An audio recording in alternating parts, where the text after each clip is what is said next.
کہ جو الیکشن ہونے جا رہے ہیں تمام قومی حلقوں سے عمران خان خود الیکشن لڑ رہے ہیں، پینتن اور کوئی بندہ نہیں لبا، یا کسی تو اعتماد ہی کوئی نہیں۔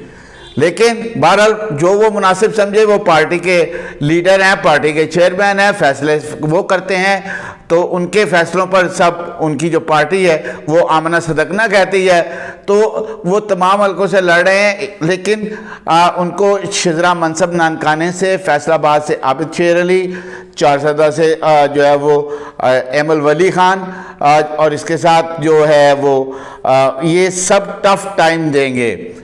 یہ میں اس کو جو ہے وہ یہ نہیں کہہ رہا کہ میں کسی کی سنی سنائی بات کروں، میں نے آپ کو بتایا تھا کہ میں خود ایک ورکنگ جرنلسٹ ہوں، میں کور کرتا ہوں، اور 22 سال مجھے اس دشت کی سیاہی میں ہو گئے۔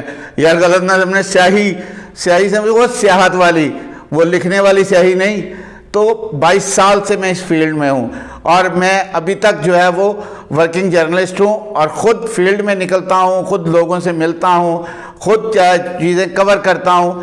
اس لیے میں یہ کہہ رہا ہوں کہ آپ کا پلڑا بھاری ہے، پی ٹی آئی کا پلڑا بھاری ہے۔ اس کی وجہ یہ ہے کہ مسلم لیگ نون، میں نے اس دن بھی کہا تھا اپنے ویلاگ میں کہ پتہ نہیں ان کا تمام تر فوکس جو ہے وہ اپنے مقدمے ختم کرانے پہ ہے، اپنے مقدموں پہ ہے۔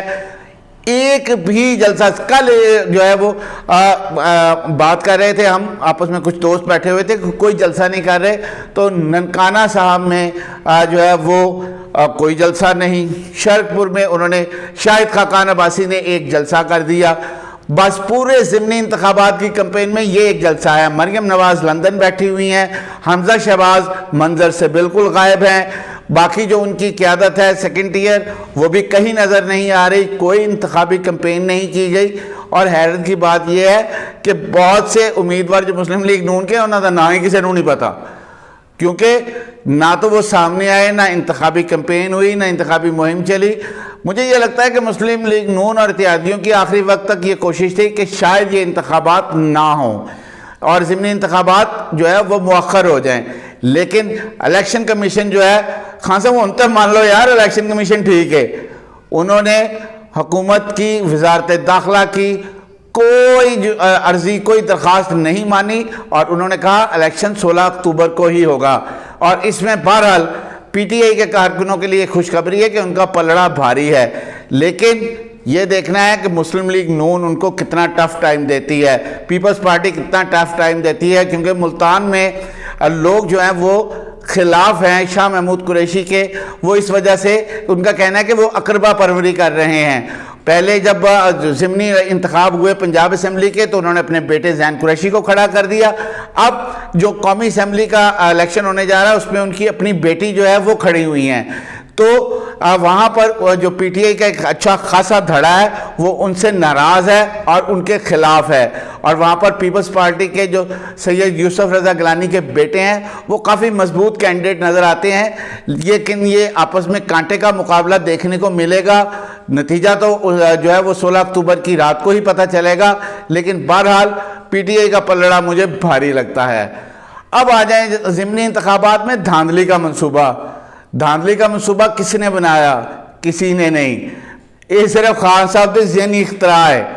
خان صاحب جو ہے وہ جو سوچ لیں اور جو بیانیہ بنا دیں وہ ان کا جو ہے وہ بیانیہ بک رہا ہوتا ہے۔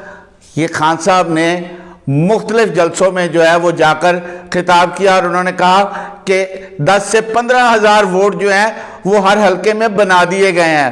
خان صاحب کچھ تو یار سوچ لو، 1000-2000 ووٹ مانے جا سکتے ہیں، 15,000 ووٹ جس حلقے میں بنے، کیا آپ کے ورکر وہاں موجود نہیں ہیں؟ اگر ہیں تو کی ستے نہیں، انہوں نے نہیں پتا کہ یہ بندہ یہاں نہیں رہتا، یہ ووٹ غلط بنا، آپ نے پوائنٹ آؤٹ کیوں نہیں کیا؟ تو یہ منصوبہ جو ہے وہ خان صاحب کی خالصتاً ذہنی اختراع ہے، کوئی ایسی چیز نہیں ہوئی، بلکہ جو ہے وہ فری اینڈ فیئر الیکشن ہونے جا رہا ہے۔ اگر یہ دھاندلی کا منصوبہ ہوتا تو یہ سب سے پہلے جو پنجاب کے ضمنی الیکشن ہوئے تھے 20 نشستوں میں سے 16 آپ نے جیتی، اور جس کی وجہ سے حمزہ شہباز کی حکومت چلی گئی۔ اگر انہوں نے دھاندلی کرنی ہوتی تو پہلے وہ اپنی حکومت بچانے کے لیے وہاں پر دھاندلی کرتے۔ یہ سراسر آپ کی اپنی ذہنی اختراع ہے۔ یہاں پر میں ایک اہم خبر آپ کو دیتا چلوں، تمام نجی ٹی وی نے یہ رپورٹ کیا ہے، یہ ہم آپ کو بعد میں بتائیں گے، کچھ ذرائع ہمارے یہ بتا رہے ہیں۔ آج آرمی چیف اور وزیر اعظم شہباز شریف کی ایک ملاقات ہوئی ہے، جو وہاں پر سی پیک کے حوالے سے سیکیورٹی کمیٹی کا اجلاس تھا، اس میں بھی انہوں نے شرکت کی۔ اس کے بعد ان کے آپس میں بھی ملاقات ہوئی ہے، 1 to 1 ملاقات ہوئی ہے۔ اس میں یہ کہا جا رہا ہے کہ ملک کے داخلی معاملات پر بھی کافی زیادہ مشاورت ہوئی ہے، جبکہ اس کے ساتھ ساتھ جو باقی چیزیں ہیں، سی پیک ہے، اس پر بھی بات چیت ہوئی ہے۔ تو داخلی معاملات پر جو ملاقات ہے وہ آپ سوچ سکتے ہیں پھر کیا ہے۔ ہم نے آپ کو پہلے کہا تھا کہ بڑوں کی ایک اہم بیٹھک ہونے جا رہی ہے جس میں بہت سے فیصلے ہوں گے۔